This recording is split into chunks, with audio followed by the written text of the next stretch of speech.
प्रेमलता जी, मुंबई से।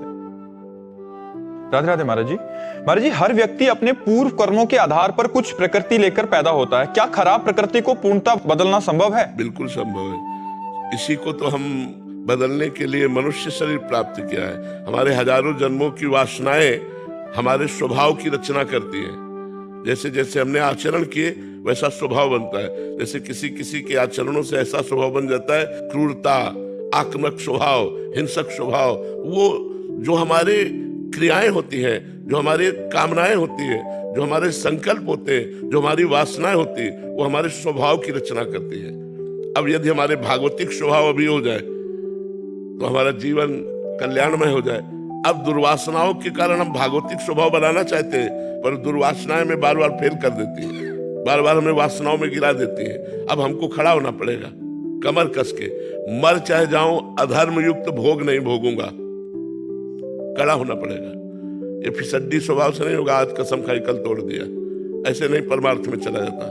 परमार्थ में चला जाता है, आज मैंने नियम लिया है, अब इस नियम का प्राणपण से निर्वाह करूंगा, मर चाहे जाऊं नियम नहीं तोड़ूंगा। ऐसा जिद्दी स्वभाव वाला माया पर विजय प्राप्त करता है।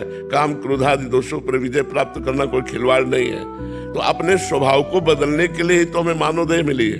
हमको चाहिए संत सदगुरुदेव की शरण में होकर के उनके द्वारा बताए हुए साधना के मार्ग से हम भगवान की प्राप्ति करें, भगवान का स्वरूप जाने और इस माया प्रपंच से मुक्त हो। नहीं, बड़ी दुर्गति है। आज हम मनुष्य हैं, कपड़ा पहने बैठे, लेकिन कितने जीव ठंडी में ठंडक का दुख भोग रहे हैं, कितने जीव प्यासे हैं, कितने जीव भूखे हैं, कितने जीवों को उबाल के खाया जाता है, कितने जीवों की हत्या की जाती है। देखो ना क्या संसार में हो रहा है। तो हम ही अगर कर्म बिगड़ गए तो बकरा बनेंगे, मुर्गा बनेंगे, गाय बनेंगे, भैंस बनेंगे, और ये राक्षसी बुद्धि वाले लोग काट काट के खाएंगे। इसलिए भजन करो और इस माया से मुक्त हो जाओ। और चिदानंद भगवान, यही थोड़ी लोग है।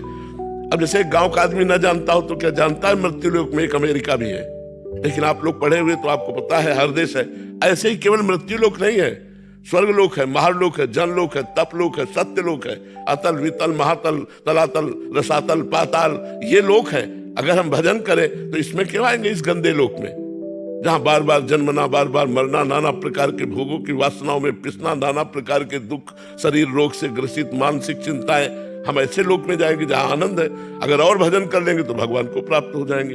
तो मनुष्य जीवन मिला ही उन्नति के लिए है, लेकिन हम लोग सांसारिक उन्नति को ही मान करके संतुष्ट हो जाते हैं और आध्यात्मिक उन्नति की तरफ ध्यान नहीं देते। और सांसारिक उन्नति जितनी होती सब यहीं की यहीं धरी रह जाती है।